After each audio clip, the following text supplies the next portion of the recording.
This is Chico, California, a small university town, about 100,000 people, located 75 miles north of Sacramento.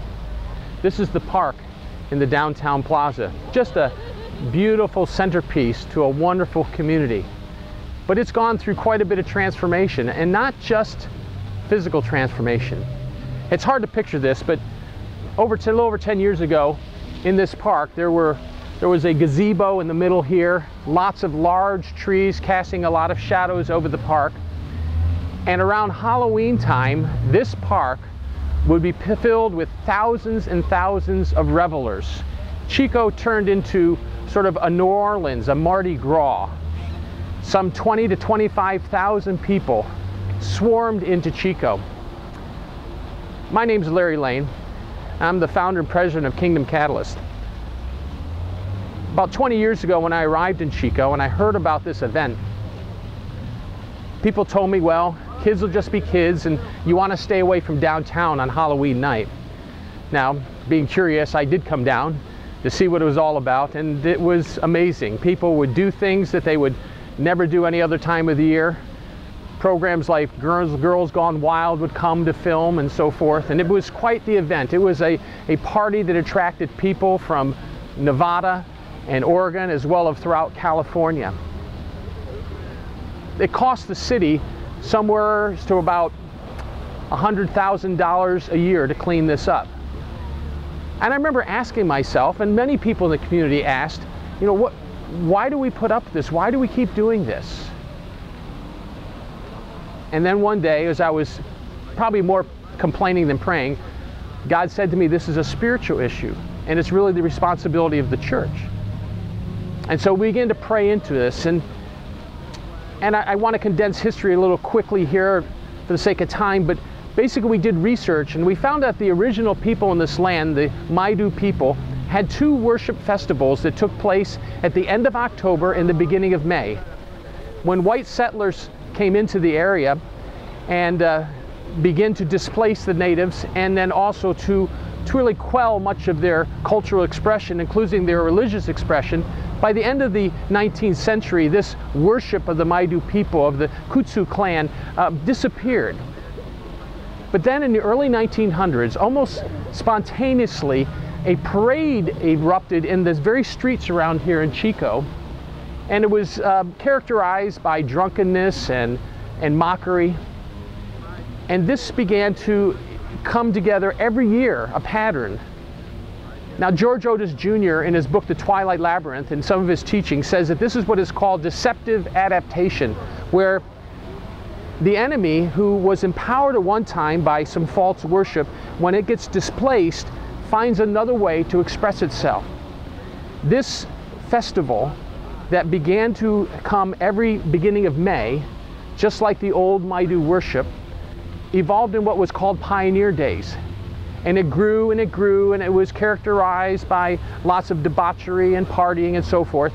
And then in the late 1980s, it got so bad, riots broke out here in Chico, cars were flipped over, couches were set on fire, and the university put an end to it. They said no more Pioneer Days from Chico State University and some of their sponsorship of it. But soon after that, it sprung up again on Halloween. And by the time I came in the early 90s, it was again a full-blown festival, 25,000 people crowding these streets. So as we pressed into this as believers and talking to the other churches and spiritual leaders, we recognized this as a form of false worship. And here's the kingdom principle I want to illustrate for you. This idea of learning to come in the opposite spirit. If this was false worship, then the spiritual warfare we needed to come against this with would have been true worship. And so we secured this very park nearly a little over 10 years ago to do worship in the middle of this festival. In this gazebo that was once here, we had a worship team that sang and worshiped in the middle of all of this.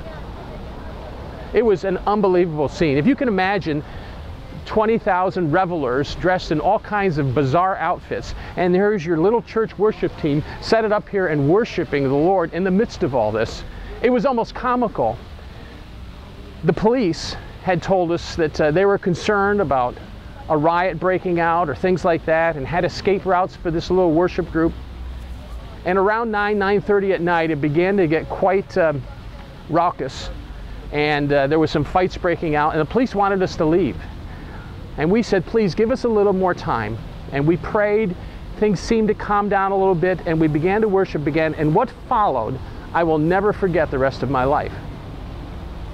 As the worship team started up in this very plaza, right in the middle of the gazebo with thousands of revelers, as they began to worship, some of them began to mock, some began to dance sensually, but the presence of the Lord began to descend upon this park. And literally, I'll never forget, some people began to cry. Tears began to roll down their face. I remember 3 girls dressed like Playboy bunnies, and they were dancing sort of, mockingly, and then suddenly they began to cry.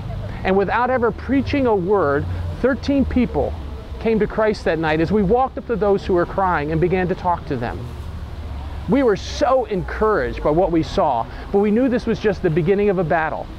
So we had hoped to come down the park the next year, but there was a backlash against people using the park, and we were not allowed to come down. And as we prayed, God seemed to say to us that we shouldn't come down to the park this year, that we should stay away from the park. And so we prayed in the churches that night. Now, we fully anticipated after this second year that we would see more breakthrough, but instead, it was one of the worst Halloween nights ever. In this very area, there were some stabbings, someone had their throat slashed, there were rapes. It was awful, the worst Halloween ever. And frankly, I was profoundly discouraged, wondering what could have gone wrong, what happened?